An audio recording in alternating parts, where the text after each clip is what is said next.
महिला है, अगर हम लोग झुक रहे हैं किसी के सामने, जो हमें सम्मान करेगा उसको हम लोग झुकेंगे, उसका पैर छुएंगे, और जो हमारा अपमान करेगा पैर छूने के बहाने उसी पैर में खींच के उसी को वहीं पे गिरा देंगे। हम लोग गिराने का भी हिम्मत रखते हैं ना। अगर पैर छूने का हिम्मत रखते हैं तो उसी पैर को छू के उसी पैर में खींच के उसको गिराने का भी हिम्मत रखते हैं। अगर हम लोग घर में अगर हम लोग बटीन से सब्जी काटते और खाना बनाते हैं तो उसी बटीन में किसी का गला भी काट सकते हैं। काट सकते हैं कि नहीं? लेकिन कब? अभी नहीं, जरूरत पड़ने पर। पहले एक बार हम लोग अपना अधिकार से लेंगे, होता है ना, हम लोग लड़ के लेंगे, काट के लेंगे। लेकिन हम लोग बहुत लड़े, बहुत काटते काटते में हमारे अपने भी शहीद हो गए। वीर शहीद निर्मल महतो, यही के उनका कर्म भूमि यही है ना, आपका ईचागढ़ है उनका कर्म भूमि, वीर शहीद निर्मल महतो का।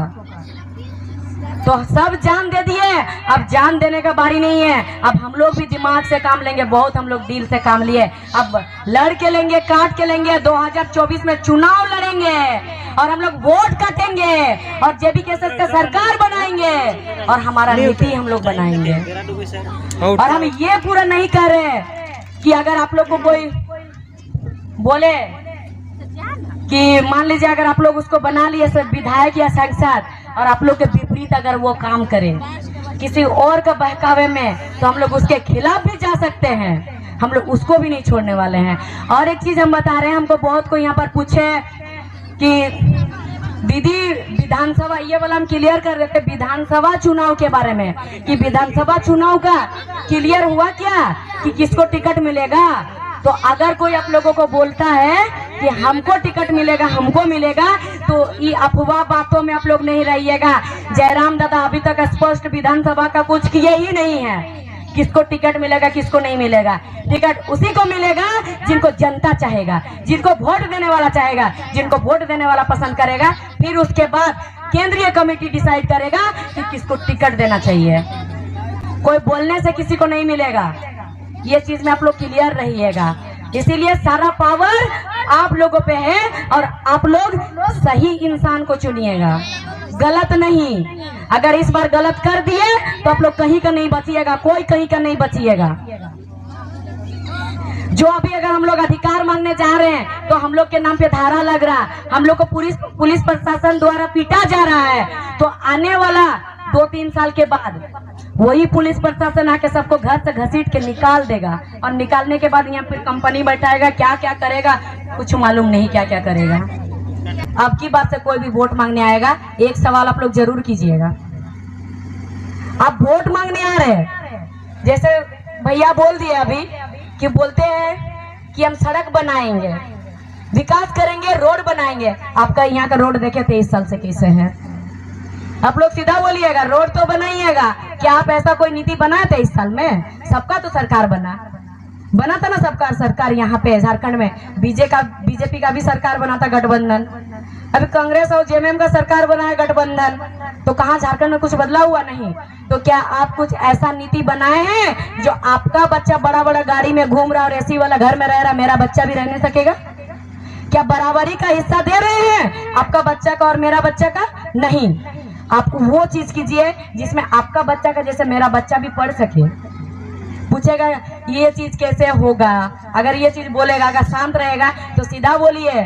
सरकार का जो बड़ा बड़ा गाड़ी लेके आप घूम रहे हैं, सरकार के एसी वाला घर में आप रह रहे हैं, सरकार का बिजली बिल फ्री ले रहे हैं, बिजली बिल नहीं लग रहा है। जो सरकारी पदाधिकारी है, अगर कोई है तो बुरा लगेगा, सरकार का पैसा लेते हैं, सरकार का गाड़ी में घूमते हैं, सरकार का घर लेते हैं, सबको पेंशन भी चाहिए नौकरी से निकलने के बाद, लेकिन अपना बच्चा को सरकारी में कोई नहीं पढ़ाते हैं। बराबर शिक्षा तो तब होगा ना जब आप लोग भी अपना बच्चा को सरकारी स्कूल में पढ़ाइएगा। जितना काकी जेठी लोग हैं सबसे कहेंगे नारी शक्ति जो है ये सबसे बड़ा शक्ति है। अगर नारी चाहेगी तो पूरा कायनात को बदल सकती है। नारी को निकलना बहुत जरूरी है, चाहे बहन हो, बेटी हो, काकी हो, जेठी हो, दादी हो, कोई भी हो। आप लोग अपना बच्चा को जन्म देते हैं, 9 महीना गर्भ में रहते हैं, रखते हैं बच्चा को 9 महीना, फिर हॉस्पिटल जाते हैं, आपको खुद को मालूम नहीं रहता कि मेरा बच्चा को हम जन्म देने के बाद हम अपना बच्चा का मुंह देख पाएंगे कि नहीं देख पाएंगे। पता रहता है क्या? नहीं रहता। फिर भी इतना रिस्क लेते हैं, अपना बच्चा को जन्म देते हैं। जब अपना बच्चा का अधिकार किसी और को मिल रहा है तो फिर चुप क्यों बैठे हैं? निकलना चाहिए ना। जब गांव घर में जमीन का बंटवारा होता है भाई भाई में, तो सबसे पहले अगर एक बित्ता जमीन किसी एक भाई की तरफ जाता है, एक बित्ता, तो सबसे पहले आवाज महिलाओं का आता है कि मेरा बेटा का तरफ एक बित्ता क्यों घटेगा, हम क्यों देंगे? बराबर का भागीदारी होना चाहिए। जाता है ना आवाज? तो फिर जब यहाँ आपका बेटा का पूरा अधिकार लिया जा रहा है तो फिर क्यों आप लोग चुप बैठे हैं? जब एक बित्ता के लिए लड़ सकते हैं तो फिर अपना बच्चा का जब पूरा छीना रहा है तो फिर आप लोग चुप क्यों बैठे हैं? जब आप लोग अपना बच्चा को जन्म देने टाइम इतना दर्द सह सकते हैं तो अपना बच्चा का भविष्य बनाने के लिए अपना एक वोट अपना सोच समझ के क्यों नहीं दे सकते हैं? अपना बच्चा के लिए एक लाठी क्यों नहीं खा सकते हैं? किसी के बहकावे में नहीं आइएगा। होता है सबको हर चीज सरकारी चाहिए होता है। हॉस्पिटल सरकार, ये हॉस्पिटल आप लोग को विश्वास होता है प्राइवेट पे, शिक्षा प्राइवेट पे विश्वास होता है, लेकिन जमाई और कमाई ना ये सरकारी सबको चाहिए होता है। जमाई और कमाई हकीकत बात है।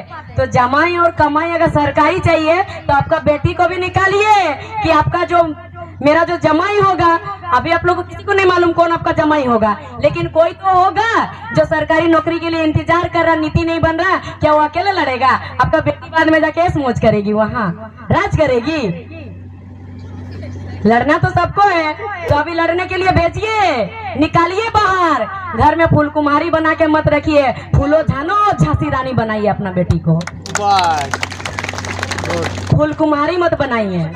हकीकत बात है, सरकारी नौकरी वाला जमाई चाहिए होता ना सबको बेटी को शादी कराने के लिए। तो सरकारी नौकरी करने वाला जमाई तभी सुरक्षित रहेगा ना जब आपका बेटी भी साथ देगी, जाके आपका बेटी भी लड़ेगी, तभी तो सुरक्षित रहेगा। ऐसे तो नहीं रहेगा सुरक्षित।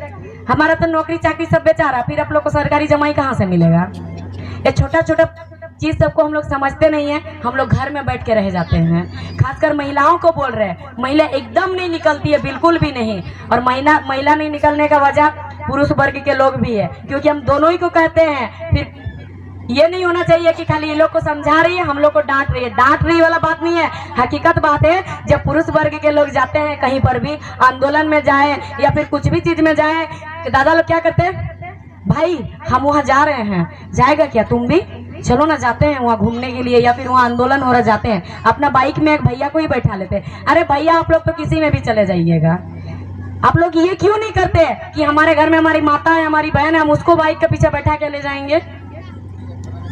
ये चीज तो करना, सोचना चाहिए ना। जहां पर आप लोग 1000 पुरुष रहिएगा वहाँ 100 महिला ही काफी हो जाएगी। काफी होगी कि नहीं?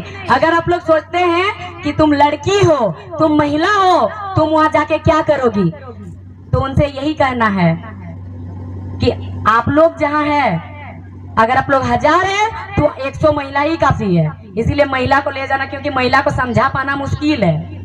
महिला समझती नहीं है जल्दी, चाहे वो सरकार हो, आपका आप सरकार है, आपके पास आप रहिए, ये लोग बोलेगी हमको चाहिए तो चाहिए, जो बोले हैं तो बोले हैं, नहीं मानेगी। और आप लोग में क्या होता है, एक जिम्मेदारी आता है, अगर मेरे नाम पे धारा लग जाएगा, मेरे नाम पे क्या होगा, तो हमको नौकरी नहीं मिलेगा, मेरा बीवी बच्चा को कैसे पालेंगे? ये चीज होता है ना। अरे तो अगर इन लोग के नाम पे धारा लग रहा तो लगने दीजिए ना, आप लोग से कमाइएगा, लगने दीजिए, क्या दिक्कत है? लेकिन आने वाला पीढ़ी तो ठीक होगा ना, आने वाला पीढ़ी तो सुधरेगा ना। ये जो छोटा छोटा बच्चा है, छोटा छोटा बच्चा लोग है, ये बच्चा लोग का क्या दिन दशा होगा?